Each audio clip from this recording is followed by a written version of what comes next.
Hello mga guys, mag-ano tayo ngayon ng avocado mga guys, kasi yung avocado ko nabili mga guys ngayon lang na hinog. Ayan, inanuhan ko na, may tatlo. Ayun, tatlo na hinog. Ayan, may isa pang ano, parang hindi maganda yung dito niya. Ayan, ito siya mga guys. Ubusin natin tong tatlo mga guys. Ayan siya mga guys, kakain ng avocado.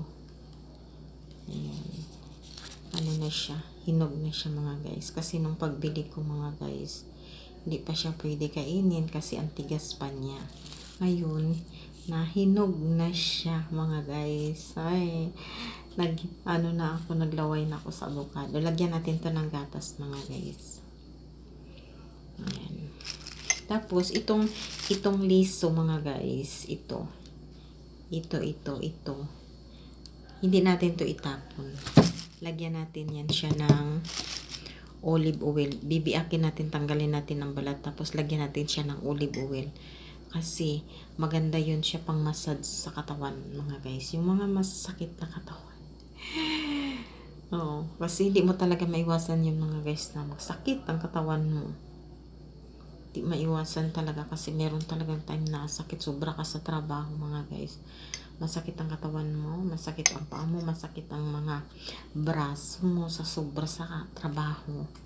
Kaya yun ang ihaplas natin. Hindi na tayo ngayon magpapa-perfume. Yun na yung ano natin. Yun na yung perfume natin.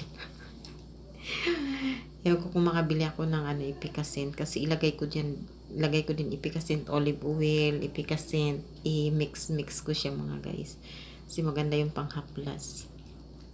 Ayan, hindi masayang ang balat lang pala mga guys. Kasi hindi ko din alam kung anong benefit ng balat. Basta ang alam ko lang, ito, yung buto.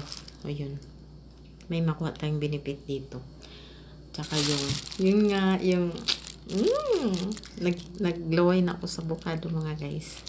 Ayun mga guys, lagyan natin to ng gatas. Mga guys, ito na siya mga guys. Nalagyan ko na ng gatas. Ang sarap. Sarap niya mga guys. Nalagyan ko na ng gatas. Ay ko yung avocado na sobrang durog-durog. Yung pinong-pino. Gusto ko yung may mga ganito mga guys. Kain tayo. Bismillah.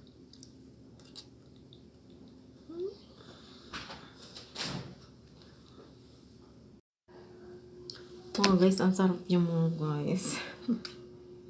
Sarap niya mga guys.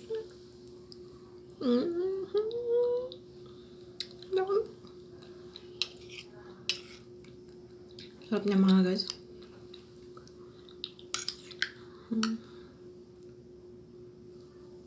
Bye.